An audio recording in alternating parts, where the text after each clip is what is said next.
Hello guys, മീൻ വറുത്തിട്ടാരും കറി വെച്ചിട്ടുണ്ടായിരിക്കത്തില്ലല്ലേ?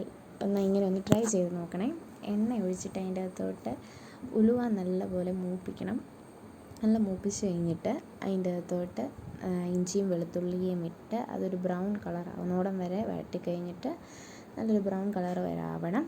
അത് കഴിഞ്ഞിട്ട് വഴറ്റിയിട്ട് ഉള്ളി ഇടണം, പച്ചമുളകും കൂടി ഇട്ട് നല്ലപോലെ വഴറ്റി മിക്സ് ചെയ്ത് വെക്കണം. അതിൻ്റെ അകത്തോട്ട് മുളക് പൊടിയും ഫിഷ് മസാലയും ഇട്ട് നല്ല ഫിഷ് മസാലയുടെയും മുളക് പൊടിയുടെയും പച്ചമണം മാറുന്നോളം വരെ നല്ലപോലെ ഇളക്കി കൊടുത്തു കഴിഞ്ഞാൽ ഉടനെ പുളി വെള്ളത്തിലിട്ട് വെച്ചേക്കുന്ന പുളിയും വെള്ളവും കൂടെ അതിലോട്ട് മിക്സ് ചെയ്ത് തിക്ക് പരുവാക്കണം, നല്ല ഗ്രേവി പോലെ. ആ ഗ്രേവിക്കകത്തോട്ട് നമ്മൾ എത്രത്തോളം വെള്ളം ഒഴിക്കാൻ പറ്റുന്നോ അത്രത്തോളം വെള്ളം ഒഴിച്ചിട്ട് മസാലയുടെ പരുവത്തിനനുസരിച്ച് വെള്ളം ഒഴിച്ചിട്ട് അത് കുറുകും നല്ലപോലെ.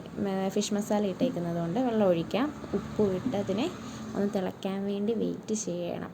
നല്ലപോലെ മൂടിപ്പൊത്തി വയ്ക്കണം. അത് കഴിഞ്ഞിട്ട് അതിൻ്റെ അകത്തോട്ട് തിളച്ച് കഴിയുമ്പോഴത്തേക്ക് നമ്മുടെ മെയിൻ താരമായ മീനെ വറുത്ത് ഞാൻ വെച്ചിട്ടുണ്ടായിരുന്നു. ചുമ്മാ മഞ്ഞൾപ്പൊടി ഉപ്പും മുളകും ഇട്ടിട്ട് വറുത്ത് വെച്ചതാണ്.